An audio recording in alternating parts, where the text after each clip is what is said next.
किसी लाइन का अगर डायरेक्शन कोसाइन की बात करें तो हम कहेंगे कि कोई लाइन कहीं से भी जा रही हो, ठीक है, इसका डायरेक्शन कोसाइन क्या होगा ये आपको पता करना है। तो आप कल्पना करो कि इसी लाइन के पैरेलल एक मैं लाइन ओरिजिन से पास करा दूं और उसी के पैरेलल हो, दोनों ध्यान दीजिए दोनों पैरेलल रहेंगे, दोनों पैरेलल रहेंगे। तो ये जो ओरिजिन से जा रही है एक्स एक्सिस से कितना एंगल बनाई है अल्फा, वाई से बीटा और जेड से गामा, तब जा कर के जो कास अल्फा होता है, कास बीटा और फिर जो कास गामा होता है, इन्हीं को हम लोग बोलते हैं एल एम एन, और यही तीनों मिलके डायरेक्शन कोसाइन बनाते हैं, ठीक है। तो इसी प्रकार से आपको सोचना है कि जैसे मान लीजिए कि किसी सिस्टम पर, किसी रिजिड बॉडी पर, ठीक है, रिजिड बॉडी पर बहुत सारे फोर्स लगे हों और वो सारे फोर्स रिड्यूस होकर के दो टाइप में मतलब दो ही चीज़ बचता है, एक सिंगल फोर्स आर और एक सिंगल कपल ऑफ मोमेंट जी। तो दोनों हम एक ही पॉइंट के रेस्पेक्ट में सोचेंगे, ठीक है, इस तरीके से। और ये सोचना मतलब लाजमी है कि मतलब पिछली क्लास में जो हम यहाँ पर चीज़ें बताए थे फिगर के माध्यम से, तो देखिए फिगर में क्या होता है कि जैसे कि जितने भी फोर्स यूज होंगे तो ये जो Z1 है Z1 के डायरेक्शन में लग जाएगा, ऐसे ही Z2 जो है Z2 है वो भी तो एलॉन्ग जेड एक्सिस ही है, तो Z2 हो जाएगा, ऐसे ही Z3 हो जाएगा, ऐसे ही Z4 हो जाएगा। तो सब Z को जोड़ना होगा तो जो कैपिटल Z आता है वो समेसन ZI हो जाता है, ठीक है। तो ये तो हो गया Z। इसी प्रकार समेसन X आप निकालेंगे समेसन XI करके, इसी प्रकार समेसन Y निकालेंगे, YI कर देंगे तो ये Y के बराबर होगा। तो तीनों इधर जो होंगे Y लगेंगे, Y1 Y2, इधर जो लगेगा इधर x1 x2 सबको जोड़ देंगे। तो चूंकि तीनों परपेंडिकुलर है तो तीनों का जो रिजल्टेंट होगा r, जो कि रूट में बनेगा x square plus Y square plus Z square, ये कहाँ से जाएगा, ओरिजिन से ही जाएगा r कि कहीं और से जाएगा। एक बिंदु पर तीन बल लगे हैं, एक इधर एक इधर, तो इनका परिणामी कहाँ जाता है, परिणामी कहाँ से जाता है, यहीं से जाता है परिणामी, ठीक है। अगर OX A है, A ऊपर Y है, तो ये जो R बनता है ये उसी बिंदु से जाता है। जैसे मान लो आप कल्पना करो कि कोई वस्तु है, इस वस्तु को दो बल खींच रहे हैं, एक इधर X साइड में एक इधर Y साइड में, तो ना तो ये इधर जाएगा, न तो X की ओर ही जाएगा, न तो Y की ओर ही जाएगा, इधर भी नहीं जाएगा इधर भी नहीं जाएगा, वो रिजल्टेंट परिणामी बीच से जाएगा, ठीक है। आप अगर रस्सी से बांध के खींचो तो ये देखो ये इधर कब जाएगा, एक्स एक्सिस के डायरेक्शन में तब जाएगा जब y शून्य हो जाए, कि y दिशा में कोई बल लगे ही ना, तभी x एक्सिस के दिशा में जाएगा। अगर y हल्का भी बल लगा रहा है ना तो x एक्सिस के दिशा में न जाकर थोड़ा सा ऊपर उठने लगेगा और इस दिशा में ऐसे चला जाएगा, ठीक है। तो कहने का मतलब किसी वस्तु पर अगर दो बल लगे हैं एक बिंदु पर तो जो रिजल्टेंट होगा वहीं से जाएगा। इसी प्रकार इस वस्तु पर तीन बल लगे हैं ऊपर, तो इसका जो रिजल्टेंट है वो यहीं से जाएगा, ओरिजिन से ही जाएगा, ठीक है। और जो कपल ऑफ मोमेंट है वो अबाउट एक्स एक्सिस कुछ काम कर रहा है, कुछ अबाउट वाई एक्सिस काम कर रहा है, ठीक है, कुछ अबाउट जेड एक्सिस काम कर रहा है। तो जो रिजल्टेंट होगा वो कहाँ काम करेगा, वो भी तो तीनों अक्ष के मतलब कि तीनों के, जहाँ से देखिए कहने का मतलब जो एक कपल ऑफ मोमेंट है ना, इसका मतलब है ऐंठना, ऐंठना समझते हैं क्यों? हाँ सर। ठीक है, ऐंठने का मतलब कि मैं आपको बताता हूँ, जब आप कपड़ा धोते हो, ठीक है, तो कपड़ा धोते हो तो कपड़ा को पानी में डुबो करके, कुछ कपड़े होते हैं कि उनको हम पकड़ के नीचे भी पकड़ लेते हैं, ऊपर पकड़ के ऐंठ देते हैं, ठीक है, तो सारा पानी निकल जाता है, वही प्रक्रिया है ऐंठना, ठीक है। या किसी बड़े मान लीजिए कि आप उसको तोड़े होंगे, मूली के पत्ते को आप कैसे तोड़ते हो? उम्मीद है कि मूली के पत्ते को तोड़ते समय एक नीचे, हाँ हाँ सर वैसे। ऐठ दे देंगे, बस टूट जाएगा ना। तो मान लो किसी वस्तु पर 3 ऐठन काम कर रहा है, एक अबाउट एक्स एक्सिस, एक अबाउट वाई एक्सिस, एक अबाउट जेड एक्सिस। तो बताओ वो किधर ऐठाएगा? कुछ कहा नहीं जा सकता किधर ऐठाएगा। तो उसका परिणामी, ठीक है, उसका परिणामी कहाँ से जाएगा? उसका परिणामी ओ से जाएगा। ठीक है, तो इस तरीके से जो रिजल्टेंट है वो रिजल्टेंट ओरिजिन के ही रेस्पेक्ट में, ओरिजिन से ही आर एक निश्चित दिशा में जाएगा, ओरिजिन से ही एक जी जो तीनों का परिणामी बनेगा। क्योंकि अबाउट एक्स एक्सेस वाले को यल बोलते हैं, अबाउट वाई एक्सेस वाले को यम बोलते हैं, अबाउट जेड एक्सेस वाले को यन बोलते हैं। तीनों का परिणामी जो होता है उसे जी बोलते हैं। तो जी किसी न किसी मतलब पर्टिकुलर डायरेक्शन में काम करेगा, लेकिन उसका जो एक्सिस है वो ओरिजिन से ही जाएगा। ठीक है, इस तरीके से। तो जो हम यहाँ पर सोच रहे हैं कि पूरा किसी रिजिड बॉडी पर बहुत सारे फोर्स लगे थे, सबको रिड्यूस करके फाइनली हमने आर और जी में रिड्यूस कर दिया। जी कपल ऑफ मोमेंट है और आर जो है रिजल्टेंट फोर्स है। तो अब जो नया स्थिति बनेगी, नया स्थिति ए बनेगी कि हम एक ही बिंदु पर सोचेंगे कि दोनों काम करेगी। एक आर ऐसे काम करेगा, या आर को सीधा ले लीजिए, मान लीजिए आर को आप सीधा ले लीजिए, सपोज कीजिए आर ऐसे में ले लिया, जी को ऐसे ले लिया। ठीक है, जी ऐसे काम करेगा, जी इसे ऐठेगा यानी रोटेट करेगा। ठीक है, और आर एलॉन्ग ऐसे काम करेगा। तो चूंकि दोनों एक ही बिंदु पर काम कर सकते हैं, तो इन जनरल जरूरी नहीं है कि दोनों एक ही अक्ष के परितः काम करें। ऐसा हो सकता है कि इन जनरल इन दोनों के बीच में कुछ कोण थीटा हो। ठीक है, क्या ये जरूरी है कि जिस लाइन के एलोंग आर वर्क कर रहा है उसी लाइन के अबाउट जी वर्क करे? ये जरूरी है? ठीक है, इन जनरल आप सोचोगे जरूरी नहीं है। ठीक है, कोई भी चीज़ ऐसा थोड़ी ना संयोग थोड़ी ना बन सकता है कि जहां आर काम करेगा जिस लाइन के एलोंग उसी के अबाउट। इसमें दो शब्द बहुत ही महत्वपूर्ण है। ठीक है, उसे आप समझ लेना। ठीक है, एक एलोंग और एक अबाउट। ठीक है, तो दोनों चीज़ों को मैं आपको यही बताना चाह रहा हूँ कि फाइनली जैसे कि एक इस रिजिड बॉडी पर बहुत सारे फोर्स लगे हैं, एक एलांग वर्क करता है, एलांग आर वर्क करता है, और किसी दूसरे लाइन के अबाउट जो वर्क करेगा वो जी होगा। जब भी कपल ऑफ मोमेंट होगा वो अबाउट वर्क करेगा, और जब भी आर वर्क करेगा तो एलांग वर्क करेगा। ठीक है, तो फाइनली उनके बीच में एक कोड होगा। तो अब एक नया थियरम आएगी जो कहेगा कि जो एक कपल और मोमेंट में आप जो बदले हो ना, ये फिर से रिड्यूस होके एक निश्चित बिंदु पर कोई नया बिंदु हमें मिलेगा ओ डैश, जहां से आर पास करेगा और इसी के अबाउट जी का कुछ भाग काम करेगा। ठीक है, जी का कुछ रिजॉल्व पार्ट काम करेगा। तो इसी को मैं आपको समझाने की कोशिश करूंगा। अभी मैं क्लियरली नहीं बता पा रहा हूं क्योंकि अभी स्टेटमेंट बाकी है। तो स्टेटमेंट को देखिए, उसके हिसाब से मैं समझाता हूँ। स्टेटमेंट को बताने से पहले मैं थियरम जो है आपको जल्दी से प्रूफ कर देता हूँ, ताकि जो है सारी चीज़ें आसानी से हो जाए और क्लियरली सॉल्व हो जाए। तो देखिए यहाँ पर, जैसे कि मान लीजिए कि एक फोर्स है इस प्रकार से। तो किसी पर्टिकुलर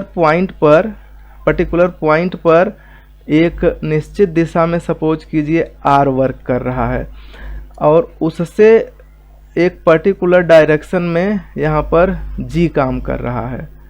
ठीक है, ये जो है ये जी काम कर रहा है, और ये जो ये यहाँ पर है आर काम कर रहा है। इनके बीच का एंगल थीटा है। ठीक है, ये दोनों काम कर रहे हैं। तो अब हम अपने से एक कल्पना करेंगे कि मान लीजिए कि आर और जी जिस बिंदु पर मिल रहे हैं वहीं से एक लाइन ऐसा खींचिए। ये लाइन हम कहेंगे कि कोई एक लाइन है जो इस प्रकार से है कि ये जो आर वाली लाइन है और जी वाली लाइन है और एक ये जो और वाली लाइन है, ये तीनों लाइनें एक ही प्लेन में होंगी। ठीक है, ए मतलब कि ए तो पहले से ही दिया रहेगा, ग्रीन वाला आर और जी पहले से ही दिया रहेगा, लेकिन हमें कंस्ट्रक्शन कर रहे हैं, कंस्ट्रक्शन का मतलब रचना एक कर रहे हैं कि एक लाइन मैं खींच रहा हूँ और इस प्रकार से लाइन खींच रहा हूँ कि आर जी और ये जो कह सकते हैं कि ब्लू वाली लाइन है, ये तीनों एक प्लेन में हो। और एक मैं तीसरी लाइन मैं खींचूंगा इस प्रकार से कि ये जो एक ही प्लेन में है, ये प्लेन इस पर लंब हो। ठीक है, इस तरीके से हम यहाँ पर 3 लाइन खींचेंगे, ठीक, समझने के लिए और आपको समझाने के लिए। तो इसका यूज देखिए इस प्रकार से हम करेंगे कि इस लाइन का नाम मैं रख दूंगा, सपोज करिए कि यहाँ पर मैं ओ लिख देता हूँ, यहाँ पर ओ, और इस लाइन को मैं सपोज कर लेता हूँ ए, और यहाँ पर इसको मैं सपोज कर लेता हूँ डी, और इस लाइन को यहाँ पर बी, और यहाँ पर सपोज करिए सी। तो इतना चीज़ें क्लियर है कि नहीं? आर और जी पहले से ही एक दूसरे से थीटा कोण पर रहेंगे। बी को आपको इस प्रकार से खींचना है कि आर और ए जो ओ ए है, यानी कि ओ ए ऐसे कहेंगे make O D O B such that, इस प्रकार से आपको लेना है, such that O A O D and O B lies in same plane, इस प्रकार से आपको लेना है। उसके बाद में ये तो पहला बिंदु हो गया। दूसरा बिंदु ये है कि हम ओसी को ऐसा लेना है, टेक ओसी को इस प्रकार से लीजिए, सच दैट, इस प्रकार से कि ओसी परपेंडिकुलर हो जाए किस पर, जो प्लेन है, प्लेन कहेंगे बी ओ ए, प्लेन बी ओ ए के परपेंडिकुलर हो जाए। इतनी चीज़ें समझ में आई कि नहीं आई समझ में? Yes sir. ठीक है, अभी देखिए थोड़ा इंटरेस्टिंग लगेगा। ठीक है, ओके, देखिए तो अब मुझे करना क्या है कि जो G है उसके 2 कंपोनेंट बनाइए। जैसे कि आपको पता है ना कि कोई फोर्स अगर है तो उसके 2 कंपोनेंट बनते हैं। कौन कौन से? एक बनता है यहाँ से, एक बनेगा मान लीजिए कोई फोर्स इस प्रकार से है, इस प्रकार से F है और ए एंगल थीटा है, तो इसकी डायरेक्शन में जो बनेगा F कास थीटा, मतलब जो थीटा से सटा होगा उसको F कास थीटा कहते हैं, और जो थीटा से नहीं सटा है दूसरी साइड है उसको F साइन थीटा कहते हैं। इस प्रकार से कोई फोर्स 2 कंपोनेंट में टूट जाता है। ठीक है, तो सिमिलरली जो G है वो 2 कंपोनेंट में टूटेगा। एक ऐसे टूटेगा जिसका नाम हो जाएगा G कास थीटा, ठीक है, और दूसरा कैसे टूटेगा? दूसरा ऐसे टूटेगा जिसका नाम होगा जी साइन थीटा। ठीक है, ओके गुड। अब देखिए ये जो साइन थीटा है इसको घुमाने की कोशिश कर रहा है ऊपर की ओर। इसका मतलब है साइन थीटा ये जो ओसी लाइन है इसको ऊपर की ओर ऐसे ऐंठने की कोशिश कर रही है। ये बात समझ में आई कि नहीं आई समझ में? जैसे कि ये जी नीचे से ऊपर की ओर जा रहा है ना, तो इसी को समझो कि जब ये ऐंठने की कोशिश करेगा यानी कि कपल ऑफ मोमेंट काम कर रहा है, तो ये जो ओसी लाइन है ये ऊपर की ओर ऐठा के उठ जाएगी, इस प्रकार से है। ठीक है, तो अब इसमें एक टेक्निकल नई चीज़ इसमें ईजाद की जाएगी। ईजाद करने का मतलब है कि इसी को मैं एक नए टाइप से आपको बताऊंगा। देखिए कैसे कि हम कहेंगे, जैसे मान लीजिए ये जो जी साइन थीटा है इसका कुछ वैल्यू होगा ना। जैसे मान लो जी साइन थीटा का वैल्यू 10 आया, मान लो 10 आया। आर का वैल्यू कुछ होगा, आर का वैल्यू अपने मन से कुछ भी ले लो, जैसे मान लो कि आपने 5 ले लिया। ठीक है, तो जो जी साइन थीटा का वैल्यू जो मैं कह रहा हूँ कि 10 है और आर का वैल्यू 5 है, तो इसी आर की हेल्प से मैं एक कपल ऑफ मोमेंट बनाऊंगा जो जी साइन थीटा के बराबर हो जाएगा। कैसे? देखो, जी साइन थीटा बराबर मैं करूँगा आर इंटू मैं 2 कर दूँ, तो चूंकि इसका वैल्यू 5 है, 5 गुणे 2 बराबर 10, एक कपल ऑफ मोमेंट हो जाएगा, ये भी 10 के बराबर होगा।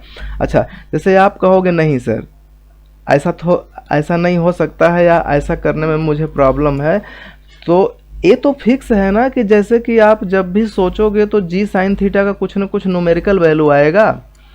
न्यूमेरिकल वैल्यू आने का मतलब ज़रूरी नहीं है कि ये 10 ही हो, कुछ और भी हो सकता है। जैसे कि मान लो कि आपने कह दिया 50 है या कुछ भी 500 या कुछ भी कह दिए, और फिर आर का वैल्यू 5 है, तो मैं ये जो देखिए कपल ऑफ मोमेंट कैसे बनता है, पहले कपल ऑफ मोमेंट बनाने के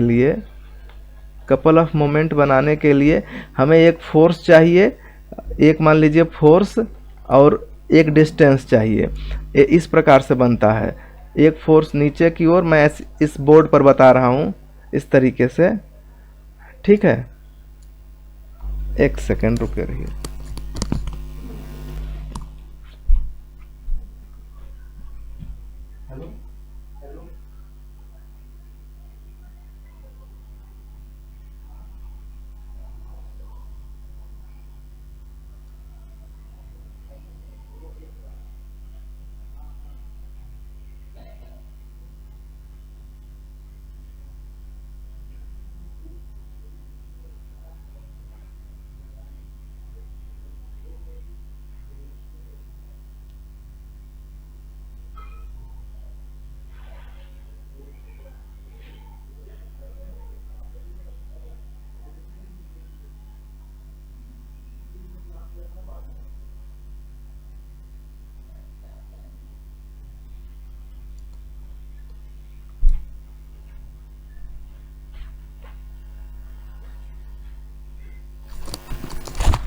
हेलो, हाँ, तो देखिए समझिए, जैसे कि जी साइन थीटा का वैल्यू, अगर आप सबको आवाज़ सुनाई दे रही है? Yes sir. ठीक है, तो जैसे जी साइन थीटा का वैल्यू मान लो 50 है, तो 50 है, तो यहाँ पर मैं बता रहा हूँ कपल ऑफ मोमेंट कैसे काउंट करते हैं। एक फोर्स नीचे, एक फोर्स ऊपर, और यहाँ बीच की दूरी x है, तो ये इसको घुमाने की कोशिश करता है, ये इधर घुमाएगा, ये इधर घुमाएगा, मतलब ऐठा जाएगा लोकल भाषा में। तो इस तरीके से कपल ऑफ मोमेंट बनता है। तो इसका जो वैल्यू होता है, फिजिक्स में आप पढ़े होंगे कि एक बल और उनके बीच की दूरी का गुणा कर देते हैं तो मिल जाता है। तो वही मैं कह रहा हूँ कि अगर जी साइन थीटा एक कपल ऑफ मोमेंट है, मान लो इसका वैल्यू 50 है, तो इसके बराबर मैं एक नया कपल ऑफ मोमेंट क्रिएट कर रहा हूँ। कैसे? आर मान लो कुछ इसमें आर दिया है, तो आर का कुछ न कुछ तो वैल्यू होगा, मान लो 5 है, और ए है सपोज करो कि 50, सपोज कर लो कि ये जो जी साइन थीटा है ये है 50, तो ए 50 है, तो जी साइन थीटा का वैल्यू 50 है और आर का वैल्यू 5 है।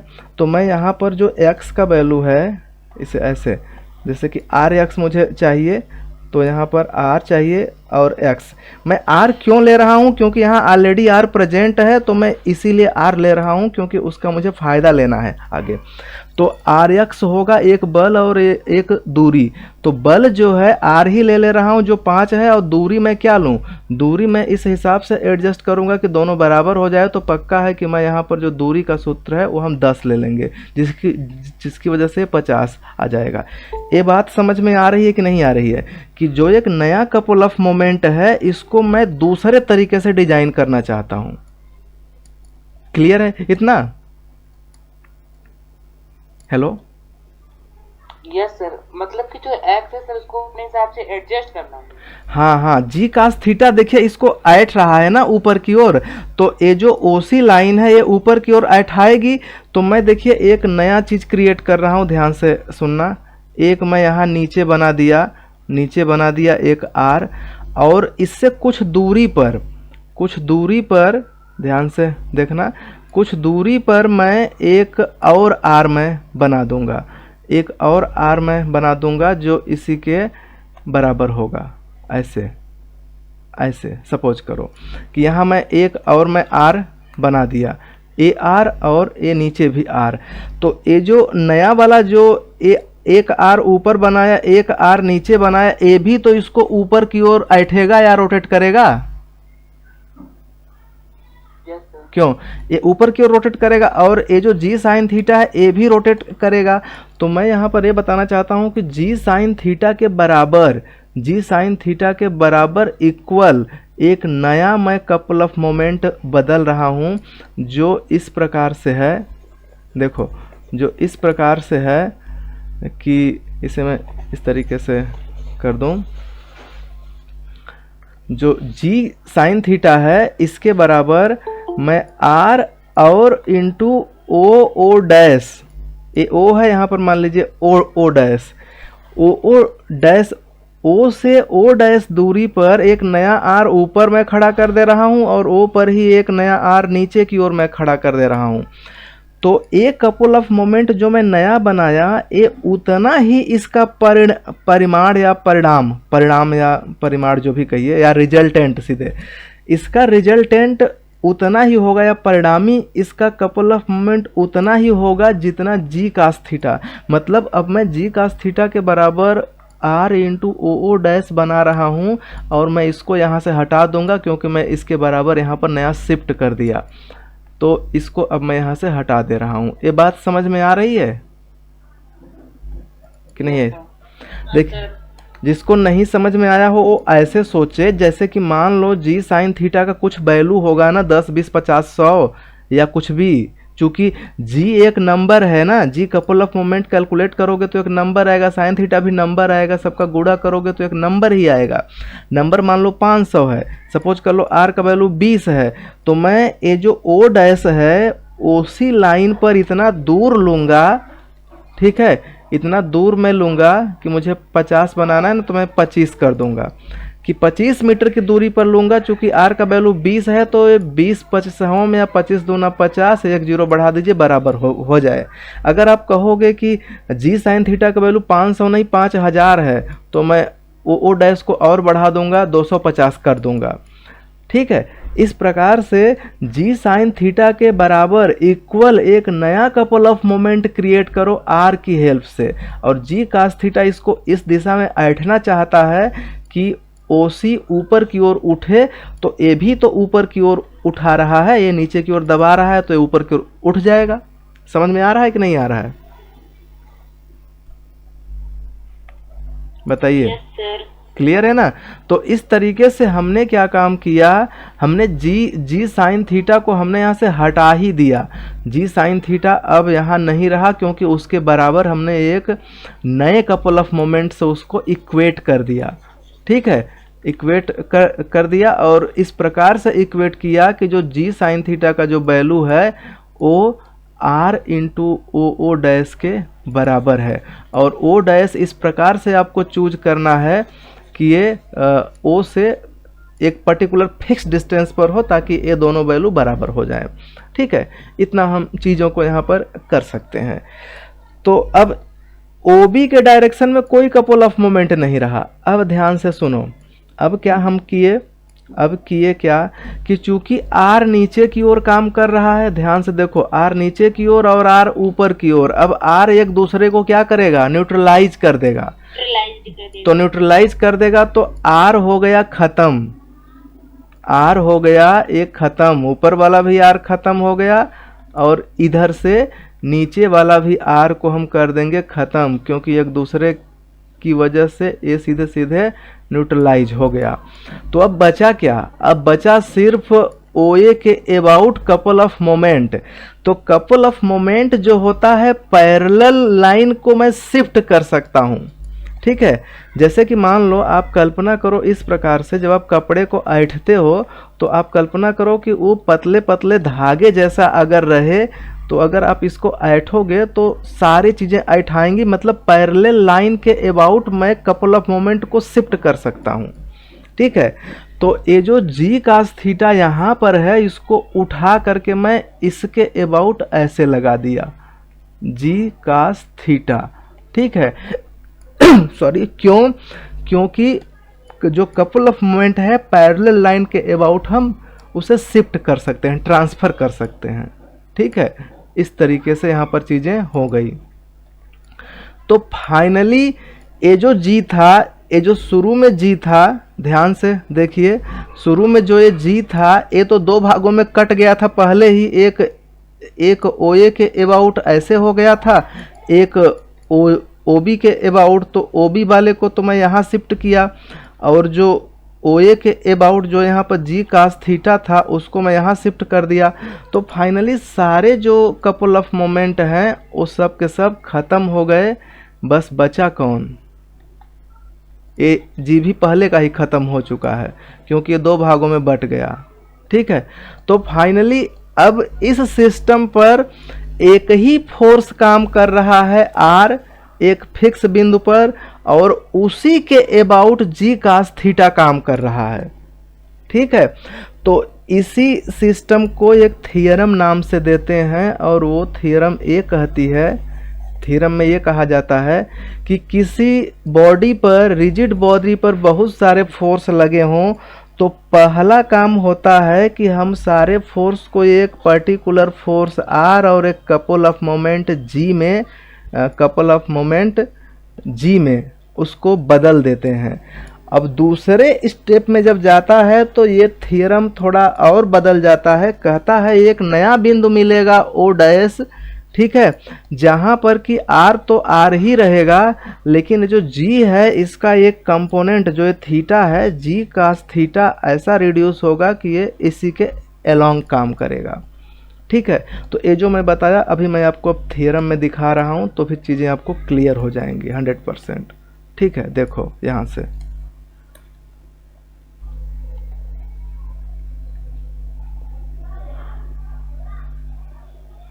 पहले मैं थ्योरम नहीं लिखूंगा, पहले मैं यहाँ पर देखो ये मैं बना रहा हूँ, यहाँ पर थोड़ा सा इसका मैं साइज कम करूँ ताकि एक ही स्लाइड में आ जाए।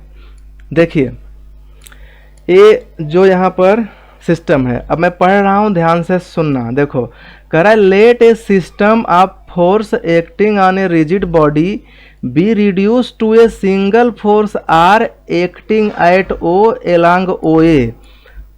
ओ पर काम कर रहा है, एलांग ओ ए, यहाँ पर ओ ए बनाया गया है। ठीक है, and a couple of moment G whose axis is the line O D, जिसका अक्ष लाइन ओ डी है, passing through O, and O A D जो कोड बन रहा है ए ओ डी, मतलब यहाँ से आप ऐसे देख सकते हैं कि ए से ओ पर आए, ओ से डी पर, ये जो एंगल है ये थीटा है। आगे क्या कहा जा रहा है? आगे कहा जा रहा है कि draw O B perpendicular to the O ए।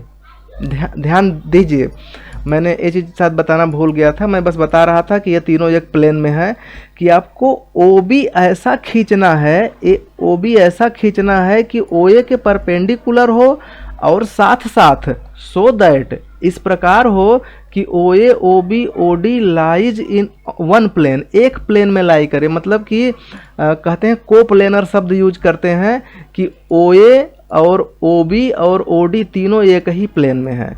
आगे क्या कर रहा है? Also draw a line O C perpendicular to the plane A O B. ये जो प्लेन ए है, फिर ओ और बी, ये जो तीनों नाम से एक प्लेन बन रहा है, इसी के परपेंडिकुलर आपको एक लाइन खींचना है ओ सी, जो इस प्रकार हो जाए, उस प्लेन पर परपेंडिकुलर हो। इतना चीज़ें क्लियर है कि नहीं क्लियर है? इतना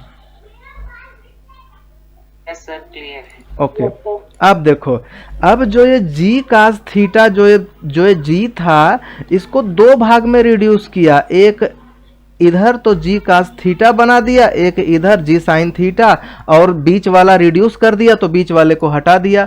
दूसरा फिगर इसका क्लियर है? Yes sir. Okay good. अब आप तीसरे फिगर में आओ। अब देखो तीसरे फिगर में क्या करेगा कि O से O डैश इस प्रकार से चूज करेगा कि नीचे R लगा दिया, ऊपर भी R लगा दिया, R से एक कपल ऑफ मोमेंट बनाएगा जो इस प्रकार होगा कि जी साइन थीटा का value R into O dash के बराबर होगा, और इसको भी वो यहाँ से हटा देगा। देखो तीसरे फिगर में यही देखो, R इंटू ओ डैश बराबर जी साइन थीटा, मतलब कि ओ डैश को जी साइन थीटा ऊपर रहेगा, नीचे आर कर दो, जी साइन थीटा बटा आर। मतलब कहने का ये है कि जो जी साइन थीटा आएगा उसमें आर से भाग दे दो, जितना आएगा 5, 6, 7 या 3.2 या पाई जो भी आए उतने ही दूरी पर ओ डैश ले लो। इस प्रकार से एडजस्ट करो कि यहाँ पर तीसरा फिगर तैयार हो जाएगा। देखो यहाँ से जब ये जो जी साइन थीटा को जब हटाया तो ओ से ओ डैश की दूरी पर एक ऊपर आर और एक नीचे आर लगा के उसको बदल दिया। तो उम्मीद करते हैं कि आपको ये जो तीसरा फिगर है ये समझ में आया होगा। क्लियर है? Yes sir. उसके बाद में जो बिंदु ओ पर है, नीचे आर ऊपर आर कैंसिल कर दिया, तो देखो ओ पर अब कोई बल नहीं है। अब ए आर कैंसिल हो गया, नीचे भी आर कैंसिल हो गया। जो जी कास थीटा है, चूंकि ये ए ओ ए के अबाउट है तो उसी के पैरेलल ओ ए डैश है, ओ ए डैश, तो इसके अबाउट इसको शिफ्ट कर देगा। पैरेलल के साथ हम शिफ्ट कर सकते हैं, ठीक है। तो पैरेलल के साथ शिफ्ट किया तो उसी को यहाँ पर लिख रहा है, यहाँ पर इस फिगर में बना दिया। तो फाइनली ओ डैश पर आर काम कर रहा है और जी कास थीटा काम कर रहा है, ठीक है। तो अब देखिए, हाँ सारी चीज़ें तो इसमें यहाँ पर लिखा है, जो ट्रांसफ़र करने की प्रक्रिया है वो यहाँ पर लिखा है, इस चीज़ को ध्यान देना। कह रहा है the axis O A of the couple can also be transformed. जो ओ ए के अबाउट जो कपल काम कर रहा है, ठीक है, also be transferred to a parallel axis and we can choose O dash A dash. हम पैरेलल एक्सिस के अबाउट इसे ट्रांसफॉर्म कर सकते हैं और ट्रांसफॉर्म कर दिए। तो फाइनली रिजल्ट ये हुआ कि हम कैसे कैसे गए। पहले किसी सिस्टम पर बहुत सारे फोर्स काम कर रहे थे, उनको इस प्रकार रिड्यूस किया कि वो एक फोर्स आर और एक कपल ऑफ मोमेंट जी में टूट गया। बाद में आर जी को ऐसा मैं रिड्यूस, और आर जी के बीच का कोण थीटा है एंगल, तो बाद में हम इसको ऐसा रिड्यूस किए कि ए एक बिंदु ओ के अबाउट आर भी बन गया एलोंग, और उसी के अबाउट जो है जी कास थीटा भी टूट गया। तो अब इसका स्टेटमेंट पढ़ोगे तो अब समझ में आएगा, नहीं तो बिल्कुल समझ में नहीं आता। देखो स्टेटमेंट, थियरम का स्टेटमेंट क्या है। सो दैट सिद्ध करो कि the given system of forces acting on a rigid body can be reduced to a force together with a couple. एक फोर्स में टूट जाए, ध्यान से सुनना, reduced to a single force, a force का मतलब एक बल, together with a couple of couple, एक कपल में टूट जाए। हुज एक्सिस कोइंसाइड, कोइंसाइड का मतलब कि दोनों का अक्ष संपाती होगा। कोइंसाइड को फर्स्ट टाइम पढ़े होगे ना, संपाती, संपाती का मतलब एक ही लाइन पर जाए, ठीक है। इसी पर आर हो और इसी पर जी हो। With the direction of the force, ठीक है, कह रहा है कि जो कपल ऑफ मोमेंट का जो एक्सिस है वो कोइंसाइड कर जाए with the direction of force. इतना तक आपको समझ में आ गया। या क्या कह रहा है, so that every given system of forces acting on a rigid body can be reduced to a wrench, wrench पर रिड्यूस हो जाता है। तो रेंज कहने का सेंस है रिंच। आप अपने पर्सनल लाइफ में रिंच तो कभी जरूर पकड़े होंगे।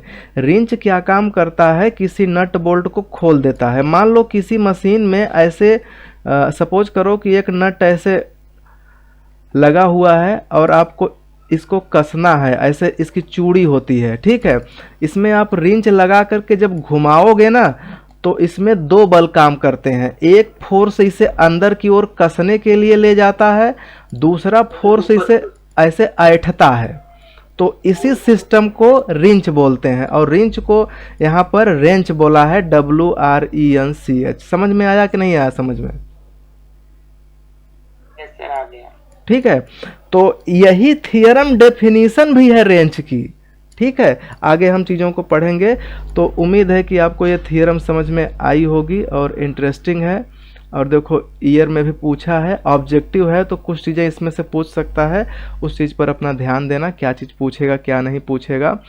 ये चूँकि पूरी डायनामिक्स जो जो गति विज्ञान है पूरा बहुत ही इंटरेस्टिंग है, क्योंकि पूरी ज्योमेट्री यूज हो रही है हाई स्कूल की, इंटर की, और बस बीएससी का बस टॉपिक यूज हो रहा है, बाकी चीज़ें नहीं। हाँ, अब मैं एक चीज़ और यहाँ से बताना चाहूँगा कि जो ओ डैश से जो लाइन पास करता है जिसके अबाउट और एलांग जी कास थीटा और आर वर्क करते हैं, इसी को बोला जाता है सेंट्रल एक्सिस। ठीक है, और ये सेंट्रल एक्सिस यूनिक होती है, किसी भी रिजिड बॉडी के लिए यूनिक होती है, पर्टिकुलर एक ही जगह आएगी। ऐसा नहीं है कि आज बनाए तो ओ डैश पे आ गया, कभी बनाए तो ओ के उस साइड ओ डैश चला गया, परसों बनाए तो इस साइड ओ डैश चला गया। ठीक है, चूँकि उसका प्रूफ यहाँ पे नहीं है, क्योंकि उसके प्रूफ को पढ़ने के लिए फिर कृष्णा प्रकाशन की बुक लेना होगा, मतलब उसमें से पढ़ना होगा। तो बहुत सारी चीज़ें मैं आपको गाइड कर दे रहा हूँ, आप पढ़ना, कहीं डाउट होगा तो पूछ लेना। तो इसमें बताया जाता है कि ये जो सेंट्रल एक्सिस है ये हमेशा यूनिक होती है। ऐसा नहीं है कि कभी मतलब कि किसी दूसरे सिचुएशन में इसका ज्योमेट्री बनाए तो बदल के दूसरे साइड में इधर उधर शिफ्ट हो जाएगी, ऐसा नहीं है। तो इसी मतलब कि किसी सिस्टम पे बहुत सारे फोर्स लगे हैं, तो सारे फोर्स एक बिंदु पर एक बल एक पर्टिकुलर डायरेक्शन में एक बल में टूट जाता है, और उसी के अबाउट म्यूट कर लीजिए किरण बिंद, म्यूट करो जी। ओके, ठीक है। तो देखो यहाँ से तो मैं वही सारी चीज़ बता दिया। अब मैं सेंट्रल एक्सिस की डेफिनेशन बता रहा हूँ, देखो ध्यान से। ठीक है, यहाँ पर देखो, सेंट्रल एक्सिस या सेंट्रल एक्सिस को ही बोलते हैं पॉइंसॉट सेंट्रल एक्सिस। ठीक है, अब पॉइंसॉट क्यों बोलते हैं, खोज करके मुझे भी बताना। चूँकि कैपिटल से लिखा है तो हमें लगता है कोई मैथमेटिशियन रहे होंगे या कोई साइंटिस्ट रहे होंगे, उन्हीं के नाम पर कुछ लिखा गया है। तो बताया वही है सेंट्रल एक्सिस। कहा जा रहा है कि if A system of force acting at a different point, मतलब ऑफ ए रिजिड बॉडी, किसी रिजिड बॉडी के भिन्न भिन्न बिंदुओं पर बहुत सारे बल लगाए गए हैं, be reduced to a single force and एक कपल में टूट जाता है, सच दैट इस प्रकार the axis of couple becomes coincident with the line of action of force. कह रहा है इस प्रकार से वो रिड्यूस होते हैं कि एक ही लाइन के एलॉन्ग फोर्स काम करे और उसी के अबाउट कपल काम करे। ठीक है, then that line is called central axis. Central axis की डेफिनेशन समझ में आ गई, बोलो। ठीक है, आगे देखो, कहा the central axis for a system of forces is unique, ये यूनिक होता है। इतना याद कर लो, इसका प्रूफ मैं नहीं दे रहा हूं, क्योंकि इसका प्रूफ देने के लिए फिर बहुत सारी चीज़ें पढ़ना पड़ेगा। आगे देखो, the moment G cos theta of the resultant couple about central axis is less than the moment G. ये देखो बहुत ही सिंपल चीज़ है। जैसे जी ओरिजिनल तो जी है, रिड्यूस होके वो जी कास थीटा बन गया। अब आपको पता है कि थीटा का वैल्यू अगर 0 से बड़ा है और 90 से छोटा है, तो पक्का है कि जो कास थीटा का वैल्यू है वो 0 से बड़ा होगा और 1 से छोटा होगा। ठीक है, तो इस स्थिति में जब आप किसी में कास थीटा का गुणा कर दोगे जो 0 1 के बीच में है, तो पक्का है ये छोटा ही हो जाएगा कि बड़ा हो जाएगा, छोटा हो जाएगा। तो यही यहाँ पर बता रहा है कि जी कास थीटा क्या हो जाएगा, जी से छोटा हो जाएगा। दूसरा चीज़ कि जो जी कास थीटा है इसको कैपिटल के से डिनोट करते हैं। अब हम फ्यूचर में जब भी जी कास थीटा आएगा तो हम इसको कैपिटल के से डिनोट करेंगे। ओके, आगे रेंज और स्क्रू। ठीक है, तो देखिए जो मैंने अभी आपको जो रेंज बताया ना, एक्चुअली रेंज जो कह रहा है, रेंज को थोड़ा अलग इसमें बता रहा है, और जो स्क्रू बता रहा है वो थोड़ा अलग है। तो यहाँ से हम एक्चुअल डेफिनेशन पढ़ेंगे। ठीक है, एक्चुअल डेफिनेशन ये है कि रेंज का कंसेप्ट, जो रेंज है, रेंज का कंसेप्ट ये है कि उसमें कितने कंपोनेंट काम कर रहे हैं। तो एक कंपोनेंट आर है, दूसरा कंपोनेंट जी कास थीटा, और इसी जी कास थीटा को अभी मैंने नाम दिया या बुक में नाम दिया आर के। तो इसी आर के पेयर को रेंज बोलते हैं। ठीक है, क्योंकि रेंज दो कंपोनेंट के लिए जाना जाता है, आर और के, तो इसलिए इसको रेंज बोलेंगे। और स्क्रू क्या होती है? स्क्रू होती है वो लाइन जिसके अबाउट ये काम कर रहे हैं, कुछ ऐसा यहाँ पर दिया गया है, देखिए समझिए। कहा जा रहा है let the system of forces acting at different point of rigid body be reduced to a single force R and couple of moment की के, आर और के में टूट जाता है। Then R and K taken together are called wrench, ये दोनों साथ में लिए जाएं तो उसको रेंच कहते हैं, wrench of the system and written as R K, तो जो पेयर है आर के इसी को रेंच कहेंगे। आगे the single force R is called the intensity of the wrench. देखो एक चीज बताओ, जैसे मान लो कि एक बड़ा सा नट है, एक बड़ा सा नट है कहीं पर लगा हुआ है, आप रेंच लगा करके, ठीक है, जब आप इसको खोलते हो तो इसमें आर अंदर की ओर, मतलब कि कसते समय, देखो कसते समय चीज़ें यही है कि कसते समय चीज़ें नीचे काम करती हैं, जब खोलोगे तो ऊपर काम करेंगी, ठीक है। तो आप इसको मतलब कि जल्दी से खोलने के लिए ज़्यादा फोर्स लगाना पड़ेगा, तो इसी फोर्स आर को बोला जाता है इंटेंसिटी, ठीक है, तीव्रता, ठीक है। या कुछ ज़्यादा मत सोचो, बस इतना बस मान लो कि रेंच में जो आर और के जो रेंच में यूज किया जाता है, आर को बोलते हैं, आर को इंटेंसिटी बोलते हैं ऑफ द रेंज, ठीक है। और जो रेशियो होता है, एक नया टर्म आ रहा है के बाई आर, ये सब याद कर लेना लिख करके, ताकि ऑब्जेक्टिव क्वेश्चन बनेगा तो हो सकता है पूछे कि क्या होता है। जो के बाई आर का जो रेशियो होता है इसको पिच बोलते हैं, पिच ऑफ द सिस्टम। तो यहाँ पर आपने दो चीज़ें सीखा कि आर इंटेंसिटी है और के बाई आर पिच है। आगे क्या कहा रहा है कि the straight line along which the single force act when considered together with the pitch is called screw. Screw वो जो है लाइन के अबाउट जो काम कर रहा है, the straight line along which, जिसके एलॉन्ग काम कर रहा है उसी को हम क्या बोलेंगे? स्क्रू बोलेंगे, ठीक है। इसकी डेफिनेशन थोड़ा सा मुझे अनक्लियर है, ठीक, आप भी इसको देखना और फिर बताना, तो हम इस पर डिस्कस करेंगे, क्योंकि बहुत सारी चीज़ें हम लोग स्टूडेंट से भी सीखते हैं। तो ये जो इसकी स्क्रू की जो डेफिनेशन है, इसको किसी दूसरे किताब से भी पढ़ लेना, या मैं पढ़ूंगा तो फिर नेक्स्ट वीडियो में मैं एक्सप्लेन कर दूंगा। अब देखो नेक्स्ट थ्योरम है कि सो दैट, सबको सब है ना, जुड़े हैं ना, कि सब गायब तो नहीं हो गए? हेलो, ओके, ठीक है, एक सेकेंड, वाइब्रेट कर रहा है, पता नहीं क्यों। देखिए नेक्स्ट थियरम है कि सो दैट, ये देखो बहुत महत्वपूर्ण है, बहुत महत्वपूर्ण, क्योंकि बहुत बार पूछा है, कम से कम इसका स्टेटमेंट तो याद ही कर लो, सारे थियरम का स्टेटमेंट देख लेना एक बार। कह रहा है कि so that the condition that general system of forces in space should reduce to a single force is इतना, ठीक है। कहा जा रहा है कि ये सिद्ध करो कि सो दैट कि condition that the general system of forces in system of forces in space should reduce to a single force is इतना हो जाए, ठीक है। कहने का मतलब है कि इसे ऐसे समझो, बहुत ही आसान है, मैं इसको देखा तो बहुत ही आसान लगा। जैसे कि ये फाइनली कितने चीज़ों में रिड्यूस हुआ है? एक फोर्स आर और उसके अबाउट जी कास थीटा। अब कह रहा है कि सिर्फ आर में ही रिड्यूस हो, तो जी कास थीटा को क्या होना पड़ेगा? बताओ, हेलो, सुनाई दे रहा है सबको? जैसे कि कह रहा है कि किसी रिजिड बॉडी पर बहुत सारे बल लगे हैं और सबको सिंगल फोर्स में रिड्यूस करना है, कपुल है ही नहीं, लेकिन आप थियरी से जा रहे हो तो एक आर मिलता है और एक कपल ऑफ मोमेंट मिलता है।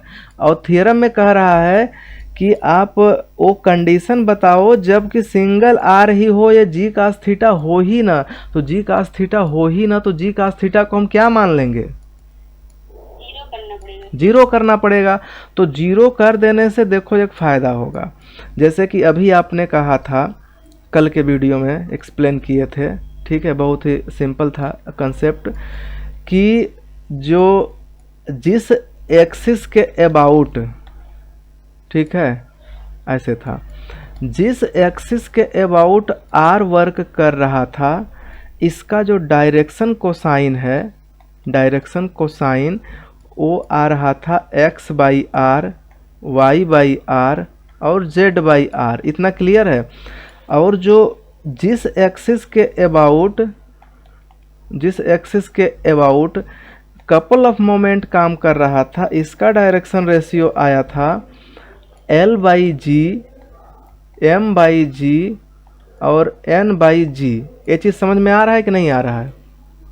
Yes sir. और इनके बीच में एंगल थीटा हो, तो आप पढ़े हो ना कि कास थीटा का सूत्र क्या होता है, L1 L2 plus M1 M2 plus N1 N2। हाँ, बहुत ही सिंपल फार्मूला है, बीएससी सेकंड सेमेस्टर का, इसमें आप यूज कर सकते हो। तो देखो कास थीटा बराबर क्या हो जाएगा, चूंकि L1 L2 यहाँ से होगा ना, ये है L1 M1 N1, ये दूसरा है, यहाँ से L2 M2 और N2 गुणा कर दो, तो ऊपर क्या बनेगा, ऊपर बनेगा LX, हाँ, LX plus MY plus NZ upon RG। RG में से करो क्या कि इस G को हटा के यहाँ शिफ्ट कर दो, इस G को हटा करके यहाँ पर शिफ्ट कर दो, यहाँ पर शिफ्ट कर दो। अभी आपने बताया कि G कास थीटा को जीरो जब करना होगा तो G कास थीटा बराबर जीरो, तो इसको जीरो करने से कंडीशन क्या बनेगा, LX plus MY plus NZ equal to zero. यही थियरम में वहाँ पर कहा जा रहा है। अब थियरम को ध्यान से देखो, देखो थियरम को। इस थियरम में कोई नई बात नहीं कही जा रही है, वही बात कही जा रही है कि so that the condition that the general system of forces in space should reduce to a single force, single force में रिड्यूस होना चाहिए, तब के लिए क्या कंडीशन है, तो यही है LX plus MY plus NZ बराबर जीरो, वेयर XYZ अल्जेब्राइक सम थे ना, फोर्सेज एलोंग कोऑर्डिनेट एक्सिस। कहने का मतलब अल्जेब्राइक सम का मतलब समझते हो ना, कि जो यक्स है वो समेसन यक्स आई है, तो इसी को बोलते हैं अल्जेब्राइक सम। अल्जेब्राइक सम का मतलब उसके चिन्ह के साथ जब उसका योग करोगे तो अल्जेब्राइक सम होगा। और उसी प्रकार यल क्या है, जो यल आया था वो समेसन था यक्स एक्सिस के अबाउट लगने वाले कपल ऑफ मोमेंट का योग, उसी को हम यल बोले थे। तो LMN भी अल्जेब्राइक सम है ऑफ मोमेंट्स अबाउट एक्सिस। तो उम्मीद है कि ये थियरम आपको समझ में आ गया होगा कि नहीं आया समझ में? आ गया है सर। ठीक है, ओके। अब देखो यहाँ से वही चीज़ यहाँ पर भी कर रहा है, जैसे कि ये बिंदु O है, एक R है और एक G है, इनके बीच का एंगल थीटा है। तो आपको पता है कि OA का जो डायरेक्शन कोसाइन है वही यहाँ पर लिखा है, देखो यहाँ पर जो यहाँ पर, हाँ, कि ये जो XYZ है बटा R direction cosine of OA, ठीक है, और ये जो L बाई G करके लिखा है A डायरेक्शन कोसाइन है OD रेस्पेक्टिवली, मतलब क्रमशः, ठीक है, जहाँ वेयर XYZ और LMN को बता दिया क्या है। अब फार्मूला वही कास थीटा का लगा दिया जो कि मैं लगाया था। अब यहीं से G को उठा के इस साइड शिफ्ट कर दिया GR को, और इसको थोड़ा सा बदल दिया, GR कास थीटा है, इसको लिख दिया R into G cos theta. अब आपको पता है कि सिंगल फोर्स में रिड्यूस करना है तो G कास थीटा को जीरो करना पड़ेगा, G कास थीटा को। तो G कास थीटा को जीरो करने के लिए इन्होंने जो ट्रिक लगाया है, ए लगाया है कि मैं थीटा को ऐसा रिड्यूस कर दूं कि थीटा 90 डिग्री हो जाए। अच्छा, एक चीज़ का ध्यान दीजिए, जो कि मैं बताया लेकिन वो मैं स्पष्ट नहीं बता पाया। मैं ये बताया पीछे मैं जस्ट बताया कि यहाँ ये जो G कास थीटा है इसको मुझे जीरो करना होगा, G कास थीटा को जीरो करना होगा। अब बताओ ये जीरो होगा कैसे, G तो जीरो है नहीं, तो ये जीरो होगा कैसे? एक ही रास्ता है कि मैं थीटा को क्या कर दूं, पाई बाई 2 या 90 डिग्री कर दूं, तो इस कंडीशन में G कास थीटा तुरंत जीरो हो जाएगा। तो यही चीज़ यहाँ पर किया गया है। ठीक है, थीटा को आप 90 ले लो, 90 लेने से 0 हो जाएगा और यही कंडीशन निकल के सामने आ जाएगा। ओके, इतना चीज़ें क्लियर है।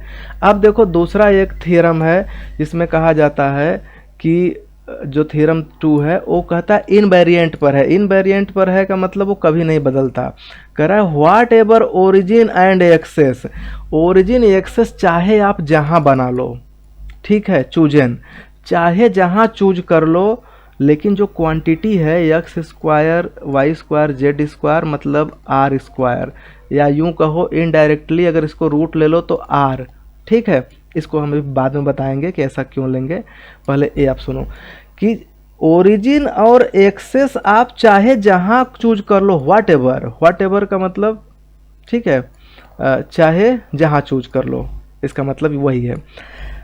उस स्थिति में सो दैट ये सिद्ध करना है कि जो ये क्वांटिटी है इनवेरिएंट होते हैं, ये बदलते नहीं हैं for given system of forces.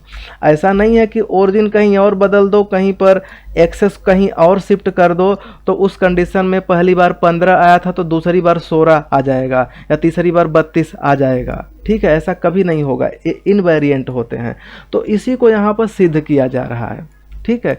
तो सिद्ध करने का सेंस है कि आपको वही बेसिक चीज़ें लेकर के चलना होगा।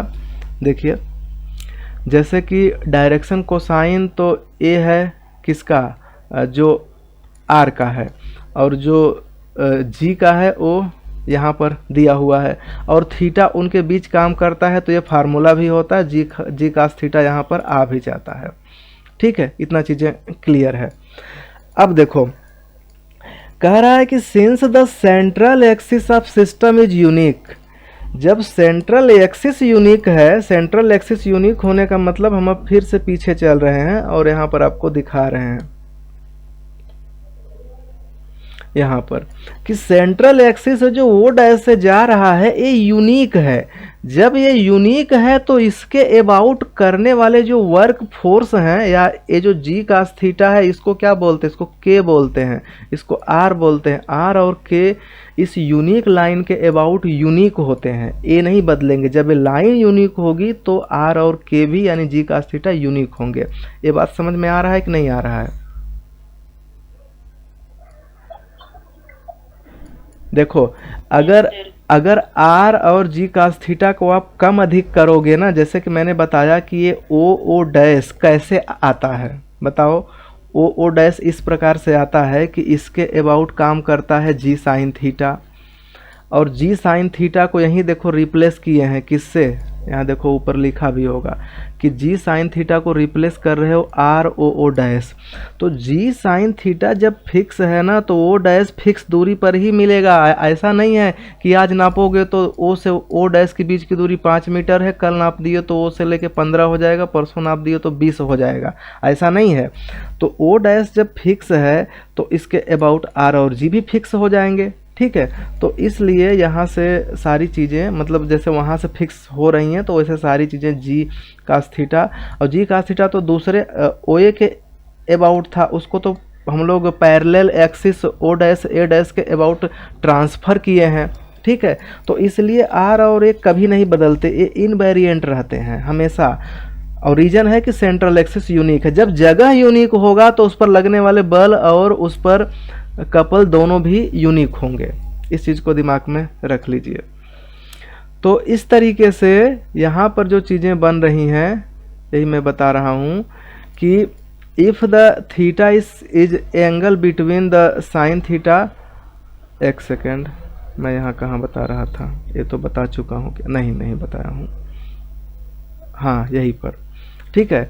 कहा जा रहा है कि if theta is angle between the इतना और ये जी कास थीटा बराबर इतना, तो जी कास थीटा यहाँ से निकाल दिए। अब आगे यहाँ कह रहे हैं since the central axis of system is unique and R G cos theta both are defined along and about central axis. जब सेंट्रल एक्सिस यूनिक है, इसी के एलॉन्ग आर काम कर रहा है, इसी के अबाउट जी कास थीटा काम कर रहा है, तो जब सेंट्रल एक्सिस यूनिक हुई तो ये भी दोनों यूनिक हो जाएंगे, या यूँ कहें इनवेरिएबल हो जाएंगे। यूनिक शब्द गलत है, इनवेरिएंट होंगे, बदलेंगे नहीं। Therefore R and G cos theta are invariable. तो जब ये इनवेरिएबल हैं तो r इन वेरिएबल है, तो r बराबर क्या है, r बराबर रूट में X square plus Y square plus Z square. इसका हो ए इन वेरिएबल है, मतलब इन वेरिएबल का मतलब बदल नहीं रहा है। अगर मैं होल स्क्वायर कर दूं, अगर मैं यहाँ पर होल स्क्वायर कर दूं तो हो जाएगा आर स्क्वायर बराबर एक्स। या ऐसे ही सोच लो कि जब आर बदल नहीं रहा है, इन वेरिएबल है, तो आर का वैल्यू रूट में X square Y square Z square के बराबर है, तो ए भी इन वेरिएबल होगा। तो वही चीज़ यहाँ पर कह रहा है, आर बराबर इतना इज इनवेरिएंट, दैट इज अर्थात इतना इज इनवेरिएंट। दूसरा कि जो जी कास थीटा का वैल्यू आ रहा है ऊपर से, यहाँ से देख लो, ऊपर से आ रहा है L X M Y N Z बटा आर इनवेरिएंट है और जी भी इनवेरिएंट है, तो ऊपर वाला भी इनवेरिएंट होगा, दैट इज यहाँ पर इनवेरिएंट। तो ये बहुत अच्छा ट्रिक है जिसे आप याद किए रहो दिमाग में कि चाहे जहाँ भी हम ओरिजिन और एक्सेस को चूज कर ले, लेकिन तीनों बलों के स्क्वायर का सम और L X M Y N Z इनका जो प्रोडक्ट है, ये दोनों इनवेरिएंट होते हैं। याद रख रही है, अगर ऑप्शन में आएगा तो टिक कर देना है। समझ में आ रहा है कि नहीं आ रहा है? Yes sir. ठीक है, तो क्या करें, बस बंद करें कि दूसरे मतलब कि और पढ़ाएं? पढ़ा दीजिए सर। पढ़ा दें, चलो ठीक है। देख लो इक्वेशन ऑफ सेंट्रल एक्सिस, देख लें पहले कितने लोग हैं। ओके, बहुत अच्छा, डटे हैं सभी लोग, वेरी गुड। ठीक है, तो देखिए सेंट्रल एक्सिस, यही एक टॉपिक पढ़ा के मैं छोड़ रहा हूँ क्योंकि ये बहुत सारे सालों में पूछा हुआ है। इसमें देखो बहुत नया चीज़ नहीं है, मतलब कहने का मतलब बहुत हार्ड नहीं है। ये बस एक बार दिमाग में घुस जाए तो आप एक नज़र देख के भी जाओगे तो एग्जाम में ऑप्शन आएगा तो टिक कर दोगे। ठीक है, बहुत बड़ी चीज़ नहीं है। मतलब एक दिन और पढ़ाऊँगा तो थियरी ख़त्म हो जाएगा, फिर एग्जाम्पल ही रहेगा। तो 4-5 एग्जाम्पल बता दूंगा, बाकी अपने से आप पढ़ना। उसके बाद 2-3 दिन और थियरी चलेगी, मतलब बहुत दिन नहीं चलने वाला है, जल्दी ही ख़त्म हो जाएगा। देखो इक्वेशन ऑफ सेंट्रल एक्सिस, तो equation of central axis find करने के लिए ना एक इसमें ट्रिक है। देखो ट्रिक क्या है, जैसे कि आपको पता है कि सेंट्रल एक्सिस एक लाइन होगी, तो लाइन को पता करने के लिए हमें करना क्या होगा कि लाइन को पता करने के लिए उस पर हम एक बिंदु लेंगे। वो बिंदु होगा एफ जी एच, वो बिंदु हम ले लेंगे। और अच्छा एक चीज़ बताओ, किसी लाइन का इक्वेशन जब निकलता है तो वो कैसे निकाला जाता है? आप शायद दिमाग ना लगा पाओ या लगा पाओ, मैं डायरेक्टली बोल दे रहा हूँ, लोकस की मदद लेते हैं। क्यों? किसी बिंदु का अगर बिंदुपथ जो होगा वही इक्वेशन बनता है, लोकस आगे जा कर के इक्वेशन बन जाता है। ये बात समझ में आ रही है कि नहीं आ रही है? नहीं आई? अच्छा, हेलो, आप लोग हो कि गायब हो गए? है सर। हाँ, तो ये बताओ लोकस ही इक्वेशन बनता है, ये समझ में आ रहा है कि नहीं? पहले मैं एक एग्जांपल से समझाता हूँ। जैसे मैं पूछ दूं कि बिंदु सर्किल क्या है, बताओ सर्किल का डेफिनेशन क्या है, तो हम हिंदी में लिख रहे हैं। देखो, वृत्त उन बिंदुओं का बिंदुपथ है, उन बिंदुओं का बिंदुपथ है, बिंदुपथ है। ठीक है, जो एक निश्चित बिंदु से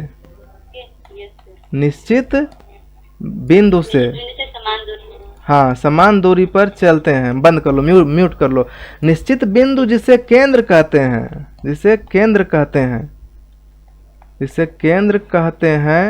ठीक है, से समान दूरी पर चलते हैं, और जिस पर चलता है उसे परिधि कहते हैं, और जो जिस पाथ पर चलता है उसी पाथ को क्या कहेंगे? बिंदुपथ। उसी बिंदुपथ को हम लोग बोलेंगे वृत्त।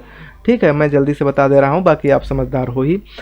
तो कहने का मतलब है कि ये जो इक्वेशन आप बनाते हो ना, जैसे कि एक सर्किल का इक्वेशन कैसे बनाते हो, मान लो कि अल्फा बीटा मैं सेंटर दिया हूँ और इसका रेडियस 5 है, तो इसका आप इक्वेशन कैसे बनाओगे?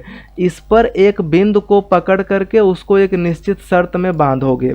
अच्छा, ये बिंदु मान लो कि एच के है, ये बिंदु मान लो क्या है? एच के है।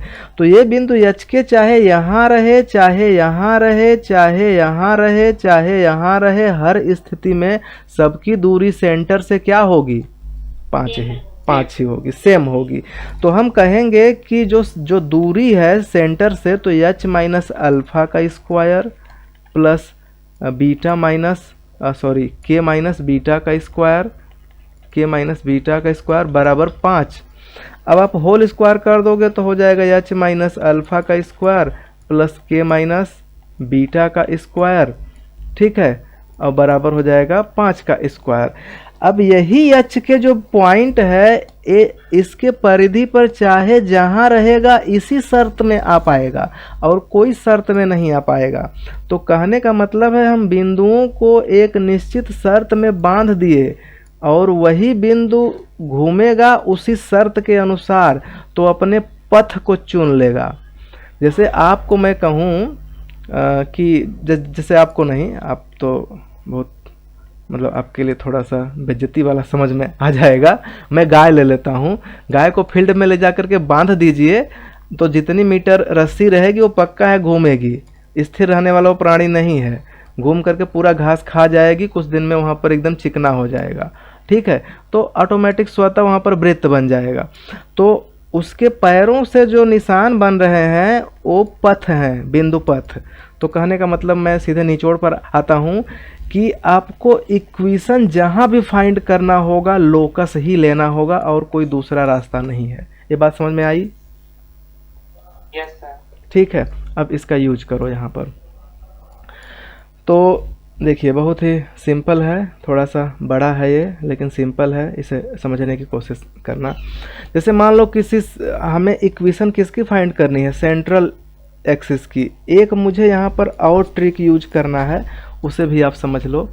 जैसे कि मान लीजिए कि कोई कोऑर्डिनेट सिस्टम है, सपोज कर लो एक तिरछा हो गया, मान लो एक कोऑर्डिनेट सिस्टम है, ठीक है।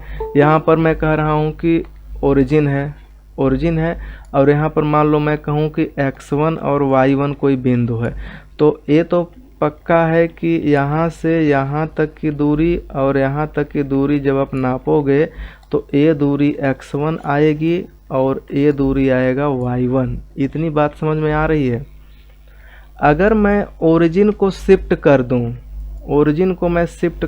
ऐसे मैं ओरिजिन को अब शिफ्ट कर दिया और ये ओरिजिन पहुंच गया कहाँ पर, एफ जी पर पहुंच गया, ठीक है।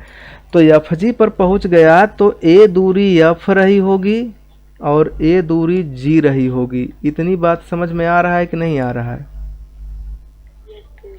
तो जो नया मैंने ओरिजिन ओ डैश बनाया उसके रेस्पेक्ट में अब इस एक्स वाई का पोजीशन क्या हो जाएगा।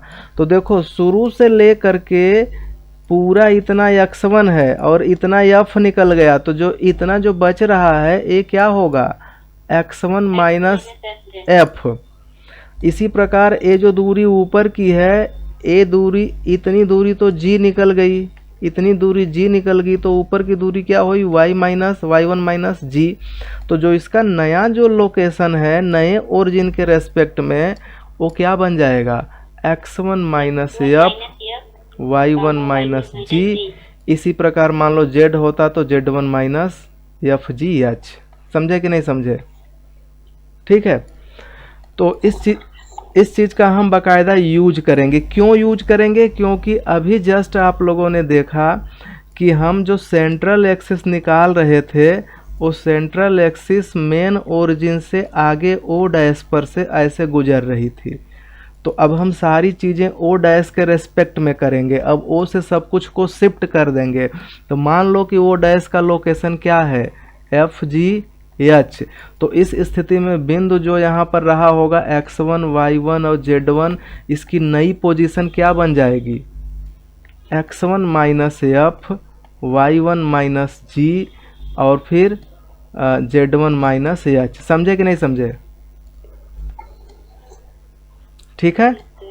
तो अब देखिए यहाँ पर, तो देखो कहा जा रहा है कि लेट द अच्छा एक चीज़ का ध्यान दो कि ये जो मैं ओ डैश पर जो ये बिंदु लिया हूँ एफ जी एच, ये मैं आर्बिट्रेरी ले रहा हूँ और मुझे इसी का इसी का क्या बताना है, इसी का इक्वेशन बताना है, यही सेंट्रल एक्सिस है, इसी का इक्वेशन आपको बताना है।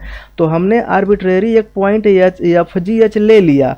अब मैं एक निश्चित शर्त में इसी एफ जी एच को बांधूंगा और बांधने के बाद लास्ट में, जैसे कि मैं यहाँ पर किया हूँ कि पहले एच के लिया था और बाद में मैं इसी एच के को बदल देता हूँ, बदल के मैं कर देता हूँ यहाँ आसानी से समझने वाली चीज़, x माइनस अल्फ़ा का स्क्वायर y माइनस बीटा का स्क्वायर बराबर r का स्क्वायर, यानी कि 5 का स्क्वायर।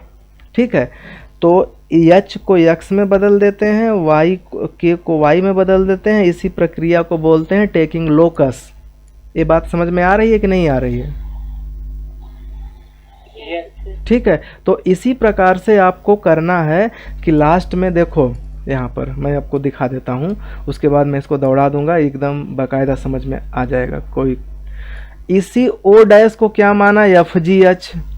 अब देखो, अब उसी एफ जी एच को निकाल करके यहाँ पर एक शर्त बनाएगा, एफ जी एच में है देखो ये शर्त, और इसी शर्त को आगे ले जा करके यहाँ तक वैसे ही रखा है। अब कहेगा हेंस टेकिंग द लोकस।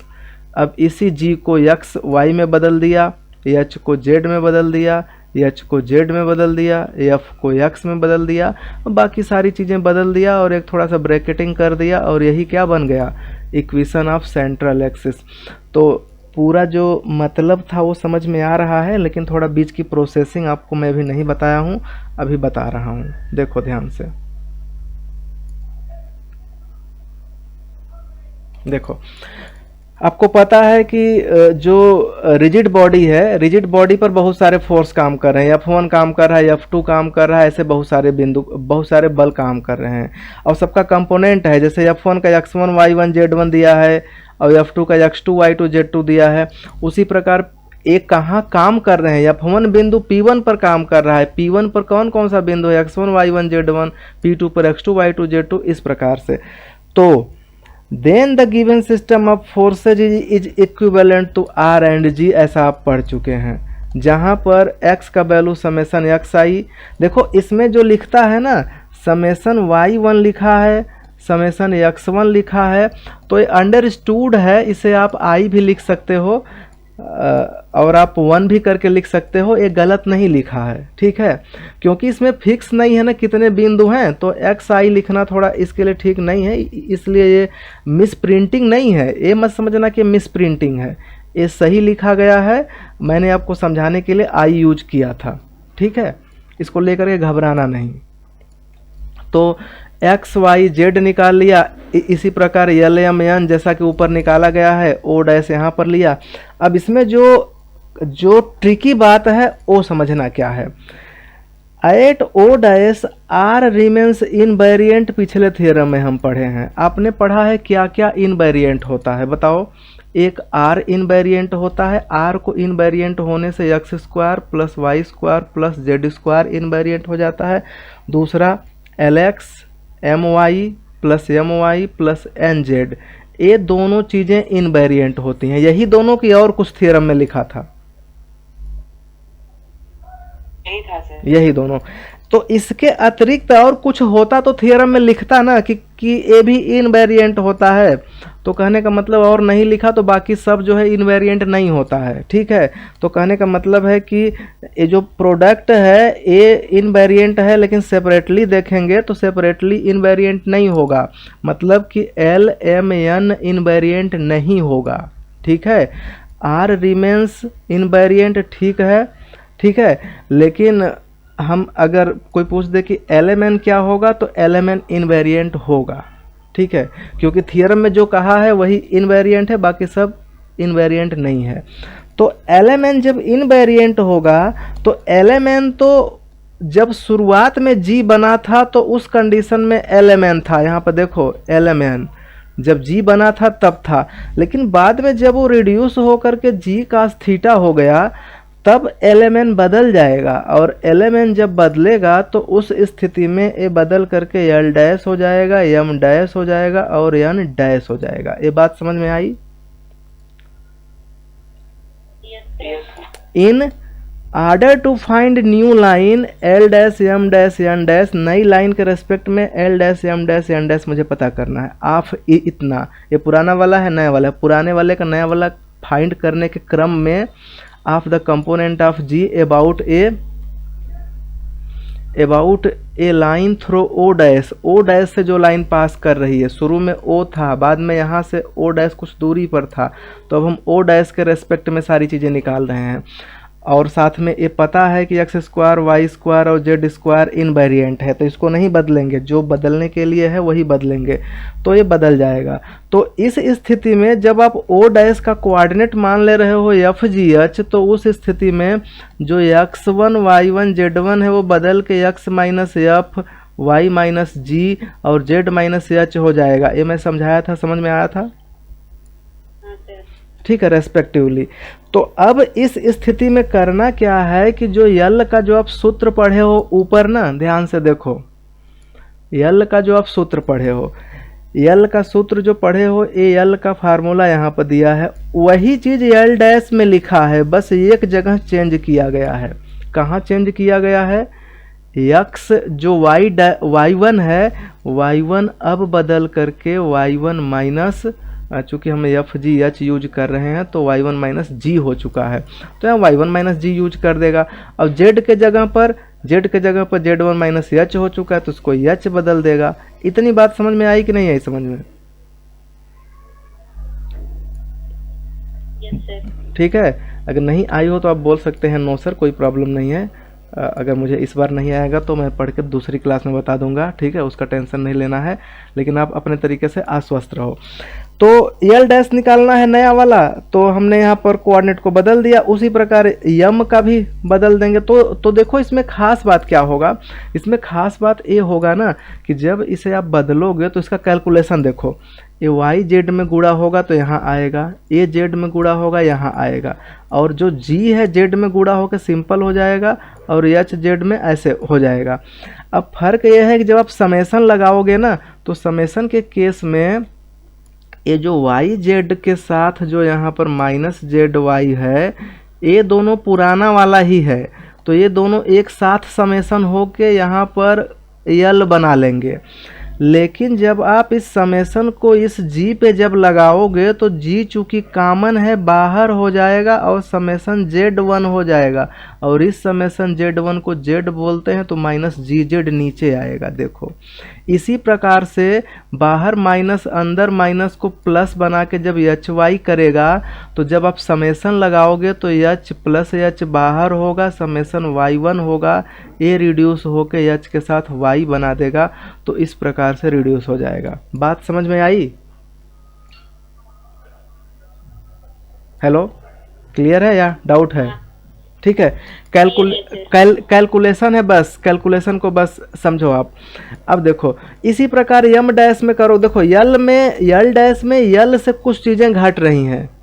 एक काम इसे ऐसे करना, क्या घट रही हैं उसे ऐसे समझो, यल कर दो माइनस जी जेड कर दो और माइनस एच वाई कर दो। अब इतना लंबा है तो आप याद कैसे करोगे? याद करने का सिंपल तरीका है, एक्स वाई जेड, यहाँ पर लिखूँगा एफ जी एच।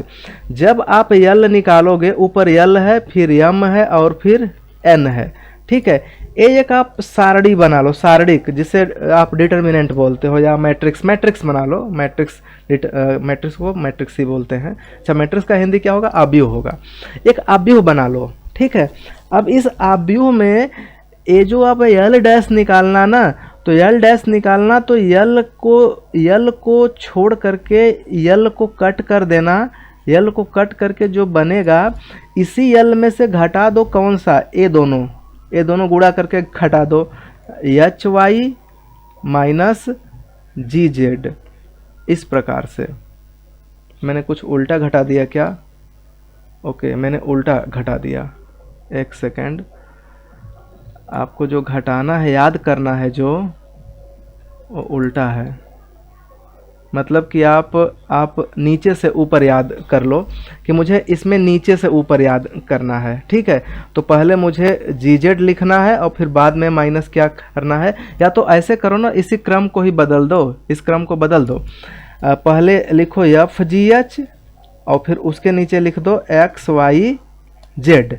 तो जब आप यल में से घटाओगे तो ये वाला ब्रैकेट यूज करना, जी जेड माइनस एच वाई।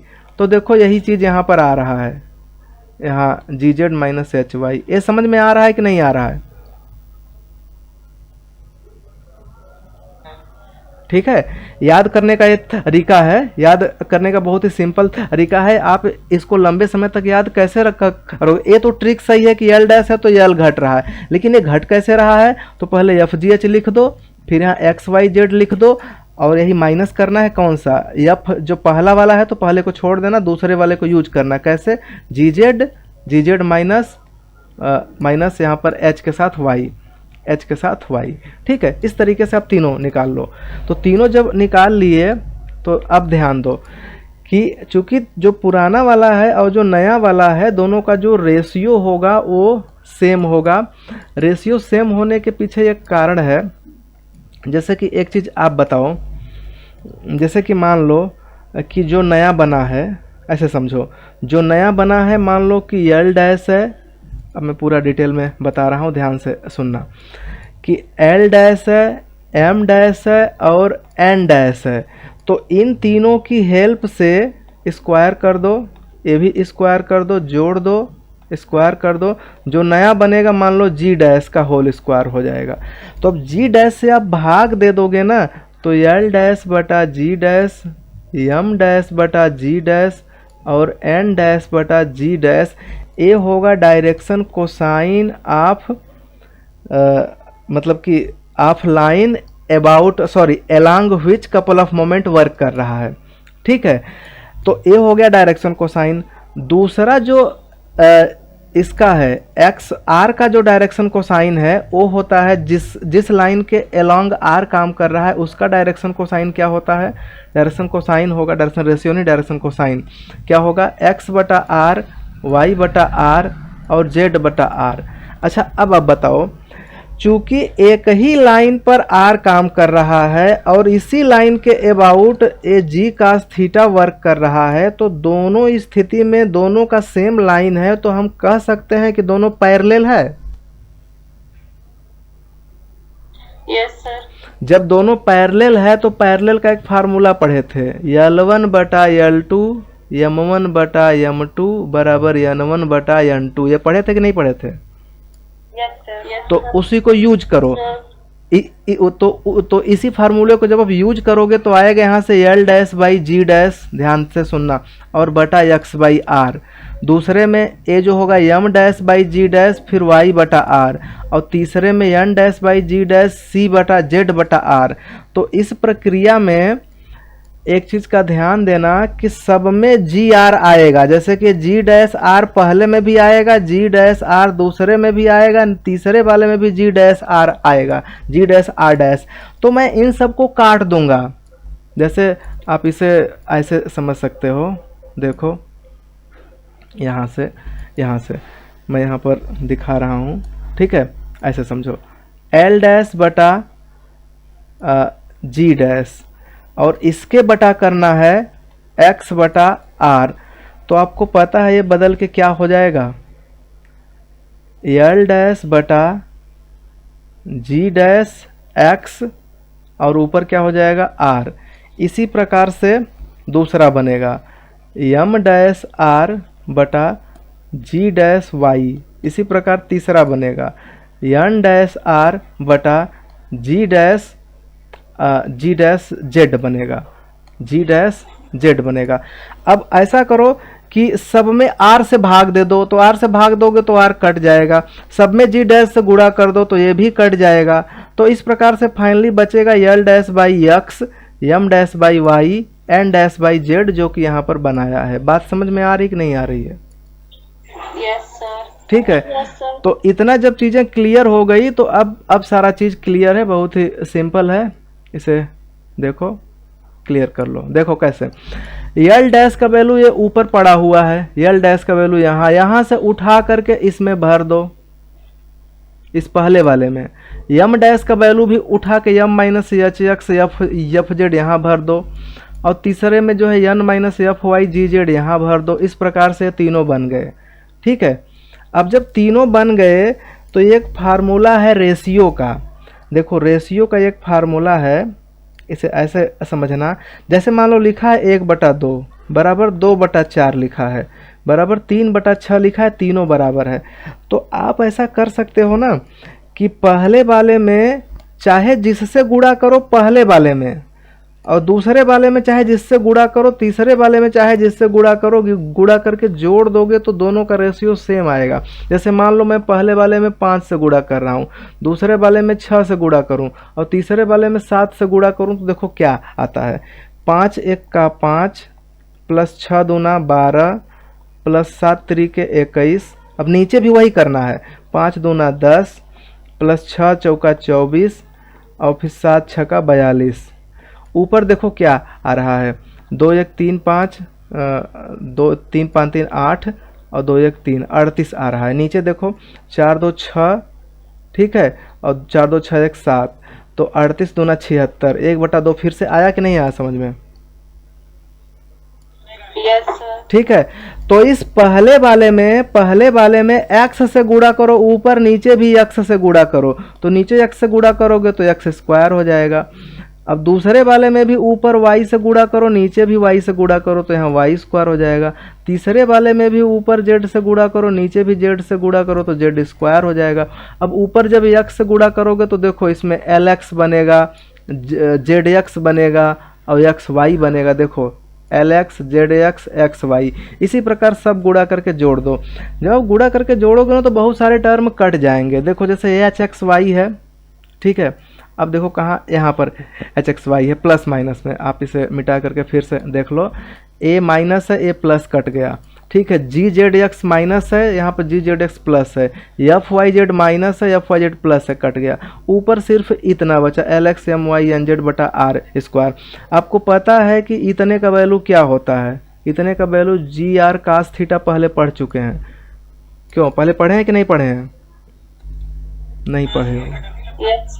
अगर नहीं पढ़े हो तो देख लो एक झलक, यहाँ देखो, यही देखो दिख रहा है ना, इसी में r को उठा करके यहाँ कर दो तो lx my nz बराबर हो जाएगा rg cos थीटा। तो यहीं से मैं इसको यूज कर रहा हूँ, मैं नहीं बुक यूज कर रहा है। तो इस तरीके से जो टर्म बना, अब r से एक r कट जाएगा, g cos थीटा। अब इसी g cos थीटा को मैं शुरू में बताया था, k लिख दो नीचे r, k बाई r, और k बाई r को ही क्या बोलते हैं? पिच बोलते हैं। ठीक है, तो पिच के बराबर हो गया। तो फाइनली ऊपर का ये तीनों लिखना है और k बाई आर को बराबर कर दो, इसी को p से, स्मॉल p से लिखते हैं, जिसे पिच कहते हैं। अब जब इतना बन गया तो इस स्थिति में इसी FGH को FGH का लोकस ले लो। तो FGH का जब आप लोकस लोगे ना तो XYZ में चेंज हो जाएगा, और जब चेंज हो गया तो यही हमारा बन गया इक्वेशन किसका? सेंट्रल एक्सिस का। तो सेंट्रल एक्सिस का इक्वेशन सिंपली जैसे कि लाइन का इक्वेशन होता है, लाइन का इक्वेशन अगर लाइन एक बिंदु से जाए जिसे अल्फा बीटा गामा से पास हो रहा हो और इसका डायरेक्शन रेशियो ABC हो, डायरेक्शन रेशियो DR की मैं बात कर रहा हूँ, तो इस लाइन का equation x minus alpha by A, y minus beta by B, z minus gamma by C type का होता है। वैसा ही यहाँ पर बना है। तो ये चीज़ें क्लियर है। पिच भी आपको पता चल जा रहा है क्या है पिच, और बाकी सारी चीज़ें तो ऐसे ही है। तो ये थ्योरम कंप्लीट हो गया। समझ में आया कि नहीं आया समझ में? Yes sir. ठीक है, तो ठीक है, तो आज के लिए बस